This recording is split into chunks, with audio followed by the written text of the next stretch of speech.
Hello, and welcome to Recipes with Ben. In today's video, this is part 3 of how I design a homebrew recipe, where I'm going in through step by step of that whole process. If you've missed the first 2 steps, the first one was about inspiration and how to use things that we've already experienced in our life, such as food or desserts or a memory or something historical. And that video covers all that information. If you haven't seen that one, start there first. The second step was standing on the shoulders of giants, which is using past brewing history to our advantage to help design a recipe. And the third step, we're going to be talking about the numbers.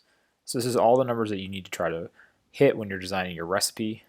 And we'll go through everything from start to finish so that you can create a great homebrew recipe from scratch. If you're new to the channel, please subscribe down below. Without further ado, let's get into the video.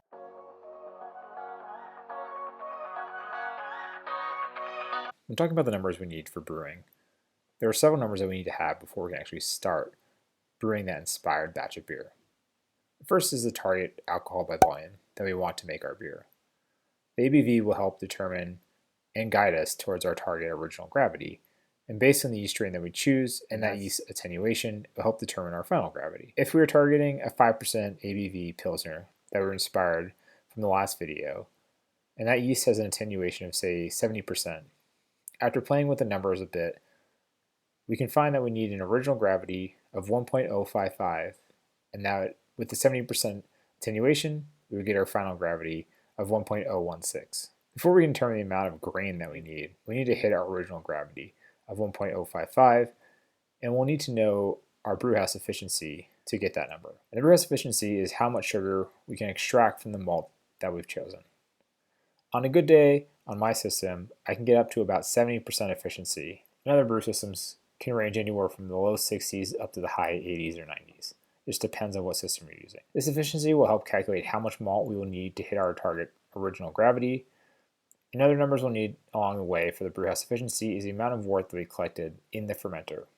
If we know the amount of wort that we collected and how much we started with before boiling, this will help us determine the boil-off rate, or how much wort we lost over time from the start of the boil to the end. In my system, I aim to have 2.3 gallons of wort in my fermenter, and with my current setup, I found that my boil-off rate is about 1 gallon per hour. Another important number that helps us along the way during the brew day is finding out the pre-boil gravity, which is taken after collecting all the wort, but done before boiling.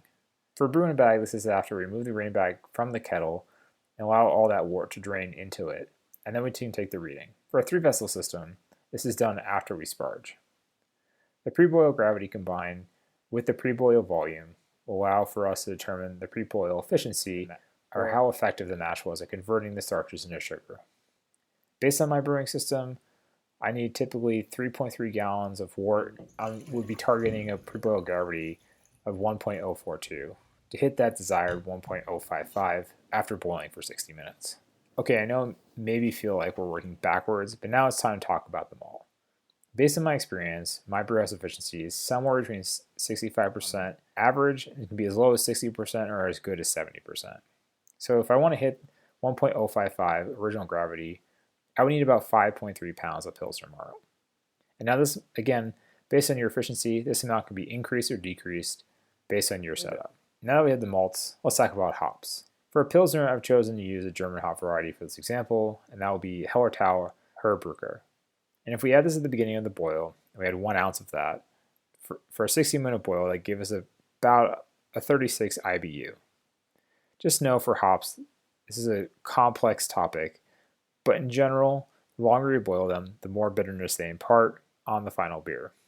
And the closer to the end of the boil or less time they spend in the boil, it will contribute more to the aroma. And you can choose hops to accentuate the bitterness or accentuate the aroma based on that information. There are numerous ways, as I said, to impart hop character into your beer, and that could be a whole video topic all on its own. So look out for that in the future, maybe. One other item we have not talked about is the numbers related to the mash. For mash temperatures, we're looking to be in the 148 to 155 range. So the enzymes can break down the starches into fermentable sugars.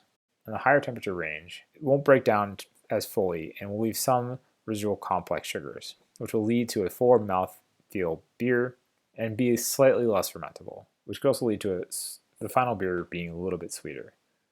At the lower temperature range, this will lead to more fermentables because we'll get a lot more simple sugars due to the ability of the enzymes to convert all that starch into sugar. And this can lead to a drier, crisper beer. For a Pilsner, we're looking for a dry, crisp beer, so shooting for the lower end would be best. But if you're looking to make something like an oatmeal stout, you want to aim for the higher end. Now for the mash volume. If you brew in a bag like I do, I typically mash in with about 3 gallons of water, and then rinse with about a half a gallon of water to hit my desired somewhere between 3.1 gallons and 3.3 gallons. The reason why I have to sparge a little bit and the number isn't exactly 3.5 is that the grain absorbs some of the water even after squeezing the bag. Now if you sparge, you need to calculate the exact amount of mash water to the grain ratio. Typically for this, it's said that 1.25 to 1.5 quarts of water per grain is needed, but you can calculate this and adjust it based on your experience. You also need to calculate how much sparge water you need to hit that target volume for the kettle. Now I know that's a ton of information to digest, and there are numerous articles out there, and I'll link down the programs I use below. And I really have found that Brewer's Friend is a great website and resource because it's free and it has all the ability to do all these calculations for you. Now with all that information to take in, let's just recap the numbers that we really need to hit when we're calculating our beer. The first is our target, alcohol by volume, then our original gravity, then the final gravity, then the pre-boil gravity, the pre-boil volume, the wort volume that's going into the kettle, the amount of wort that's going to the fermenter, the amount of grains, and the amount of hops, the mash volume, the mash temperature, and the yeast attenuation. That's it. I think it pretty much covers all the numbers behind designing your own homebrew recipe.